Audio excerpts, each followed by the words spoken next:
Setelah menyatakan cinta kepada gurunya, Nashimoto mulai bertingkah aneh dan dirinya mulai berhenti mendengarkan siaran radio Mayuyu di kelas. Mengetahui ada hal yang aneh dari sikapnya Nashimoto yang udah nggak menyukai Mayuyu, Shinpei dan Futoshi berniat menyadarkan sahabatnya dengan mengatakan kalau sebenarnya mereka berdua tuh menyukai Miorin dan Loftan. ミオリンの大ファンなんです。実はラブタン推しでした。あなたのハートをズッキンドッキン、心のよしになりたい心の天使ラブタンです。 Karena udah bucin dengan gurunya, Nashimoto pun udah nggak peduli dengan hal tersebut.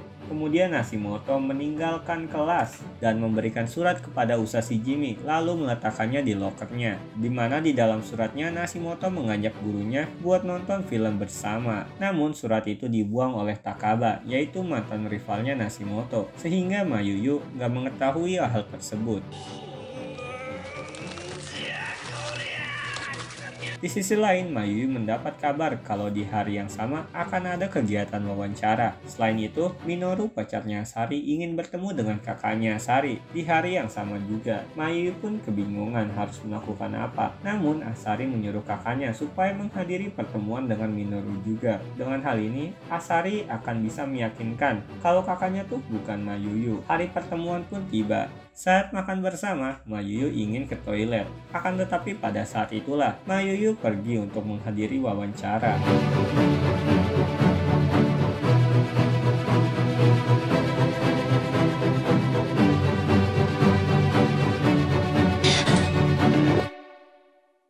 Minoru pun kaget melihat Mayuyu menghadiri acara tersebut. Di tengah wawancara berlangsung, Mayuyu juga minta izin buat ke toilet lagi. Kemudian pergi ketemu Minoru. Minoru pun langsung kaget ketika saat itu. Kemudian Mayuyu dengan sengaja menyiramkan air minumnya ke celana Minoru. Setelah itu, Minoru berniat membersihkannya.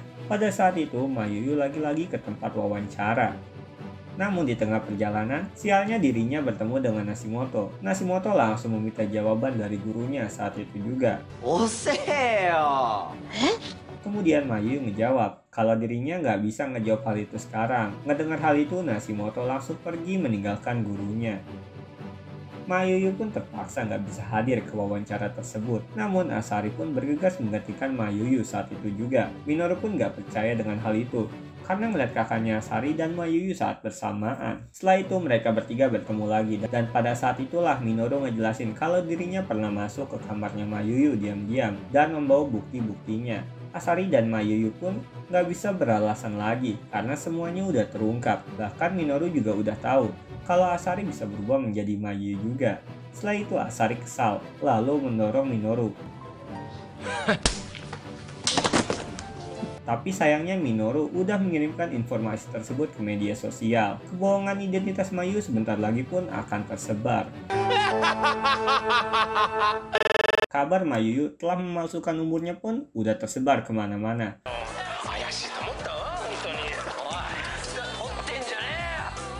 Karena malu telah membohongi publik, Mayuyu pun mengasingkan diri di sebuah tempat. Namun, sebelum itu, direktur dari agensinya datang ke rumahnya dan ngomong kalau sebenarnya tuh dirinya udah tahu dari dulu, namun gak memperdulikan hal itu dan tetap menyuruh Mayuyu untuk menjadi seorang idol. Namun manajernya tidak ingin membuat Mayuyu malu di depan umum.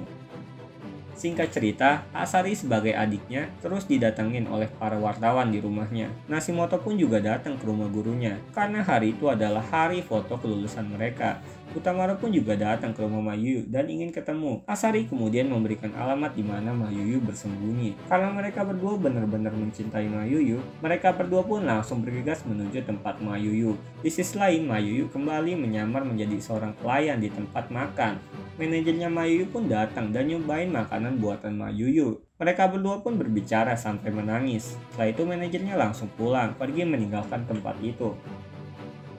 Ketika Mayuyu lagi ngelamun, tiba-tiba cucu dari kakek pemilik tempat itu datang. Dan setelah itu, anak kecil itu menyanyikan lagu Mayuyu sambil menari. Kemudian dirinya berkata, kalau udah besar nanti ingin jadi seperti Mayuyu. Ngedengar hal itu, Mayuyu pun langsung terharu. Setelah itu, Mayuyu langsung keluar.